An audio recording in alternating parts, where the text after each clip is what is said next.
And over the past few days, many of us have been looking up to the sky. A rare sight is catching the eyes of astronomers and space enthusiasts, and you can only have a few more days to see it.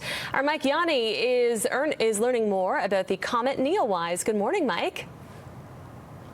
Good morning, Mary. Good morning. Have you seen the photos on social media of NEOWISE? I have seen it. Yeah, I haven't seen it in person because I go to bed pretty early, so I've been missing it.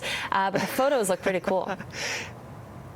They are incredible. This is such a fascinating topic because, we hear about comets all the time. Halley's Comet, of course, one of the most famous comets. But scientists say no, these comets are kind of coming around. But this is the really cool thing about NEOWISE. This just came on their radar in March. It goes by the name C2020F3. But as I said, it doesn't really roll off the tongue. So they call it NEOWISE after the satellite that discovered it. And so this is fairly new on the research, on the radar for researchers. It's fascinating. This comet is about 150 million kilometers away from Earth, and Mary, it's only about 3 kilometers wide. So you might be wondering, how on earth are you able to see a comet that small, that far away with the naked eye? And I mean, that's the big thing. You can see this with the naked eye. You don't need a telescope. You don't need binoculars. People have been snapping photos with their iPhone, with their other devices, and that's because we're not actually seeing the comet itself. As it gets close to the sun, and I'm learning this all, by the way, I'm not an astronomer. I'm learning this all from a doctor standing by here next to me at the Rothney Observatory here just outside of Calgary. But he was saying that debris starts to break off and melt as it gets close to the sun. And it creates an atmosphere around the comet and a tail that is many, many, many kilometers long.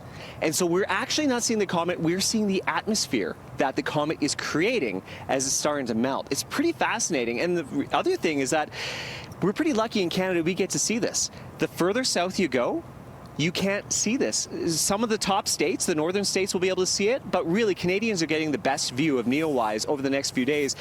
And that's the thing you have to keep in mind too. It's only around for probably another week or two max, and then it's going to be going away into the distance, and that means it's going to get a little bit colder. That means less melting, less burning, and as it gets further away, it's going to be harder to see. And I want to point out that yes, you in Vancouver can see it too.